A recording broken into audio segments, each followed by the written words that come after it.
गुलामी की जंजीरों से आजाद करवाने वाले, अपना सब कुछ दांव पर लगाने वाले क्रांतिवीर आज हर हिंदुस्तानी के दिल में बसते हैं। उनकी गिनती राष्ट्रीय स्वतंत्रता में सबसे प्रभावशाली क्रांतिकारी के रूप में की जाती है, जो महज 23 साल की उम्र में अपने देश के खातिर फांसी के फंदे पर झूल गए। सरदार भगत सिंह किशन सिंह और विद्यावती कौर के सुपुत्र थे। उनके पिता और उनके चाचा ब्रिटिश साम्राज्य के खिलाफ होने के कारण जेल में बंद थे। जिस दिन सरदार भगत सिंह का जन्म हुआ, ठीक उसी दिन इनके पिता और चाचा को जेल से रिहा किया गया था। इस कारण उनके घर में खुशी की लहर दौड़ गई और इसी वजह से इनकी दादी ने भगत सिंह का नाम भागोवाला रखा।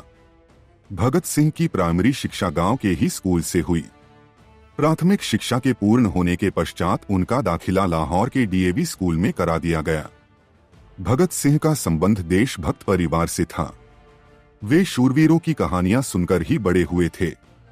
कॉलेज में उनका संपर्क लाला लाजपत राय और अंबा प्रसाद जैसे क्रांतिवीरों से हुआ। उनकी संगति में रहने के बाद भगत सिंह के अंदर भी अपने देश के लिए कुछ करने का जज्बा जाग उठा था।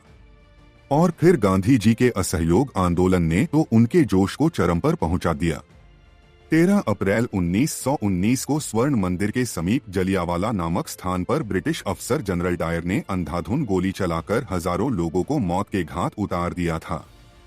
अनेक लोग घायल हो गए थे। इस घटना का भगत सिंह पर बहुत ही गहरा प्रभाव पड़ा और ये वही समय था जहां से ब्रिटिश हुकूमत की उल्टी गिनती शुरू हो गई। इसके बाद चौरी चौरा की घटना के बाद गांधी जी ने अपना असहयोग आंदोलन वापस ले लिया था।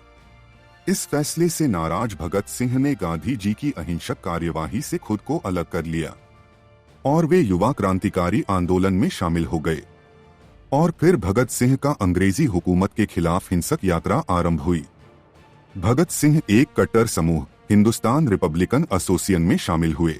1928 में इंग्लैंड से साइमन कमीशन भारत आया, जिसका मकसद था भारत के लोकतंत्र में स्वायत्तता और राजतंत्र में भागीदारी। इस आयोग में कोई भी भारतीय सदस्य नहीं था और इसी कारण इस आयोग के खिलाफ देश में विद्रोह की ज्वाला भड़क उठी। लाहौर में साइमन कमीशन के खिलाफ नारेबाजी करते समय ब्रिटिश अधिकारी स्कॉट के आदेश पर लाला लाजपत राय पर क्रूरतापूर्ण लाठी चार्ज किया गया, जिससे वे बुरी तरह घायल हो गए और बाद में उन्होंने दम तोड़ दिया। उनकी मृत्यु का बदला लेने के लिए भगत सिंह ने शिवराम राजगुरु, सुखदेव थापर और चंद्रशेखर आजाद जैसे क्रांतिकारियों के साथ मिलकर स्कॉट की हत्या करने की योजना बनाई, लेकिन उन्होंने सहायक अधीक्षक जॉन सैंडर्स को स्कॉट समझकर मार दिया। क्रांतिकारियों ने इस घटना की जिम्मेदारी लेते हुए इश्तिहार भी लगाए। इसके बाद भगत सिंह ने लाहौर छोड़ दिया, मगर भूमिगत रहने और क्रांतिकारी योगदान देने में कामयाब रहे। 8 अप्रैल 1929 को उन्होंने बटुकेश्वर दत्त के साथ मिलकर दिल्ली की सेंट्रल असेंबली में बम फेंका।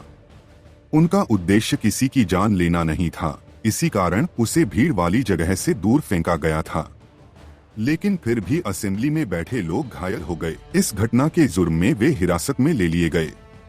उनके क्रांतिकारी विचार जेल में भी देखने को मिले जब उन्होंने एक भूख हड़ताल का नेतृत्व किया, जिसने प्रशासन को हिलाकर रख दिया। इसके फलस्वरूप सरकार ने सैंडर्स हत्याकांड की सुनवाई तय तारीख से पहले करके उन्हें लाहौर की केंद्रीय जेल में स्थानांतरित कर दिया और बम विस्फोट के मामले में उनका कारावास थोड़े समय के लिए स्थगित कर दिया।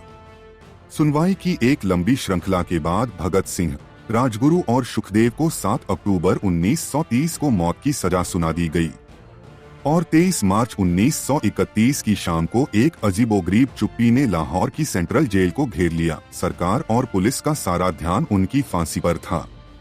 ठीक शाम के 7:30 बजे जेल की घंटी बजी और ये तीनों क्रांतिकारी देशभक्ति के गीत गाते हुए फांसी के फंदे पर झूल गए।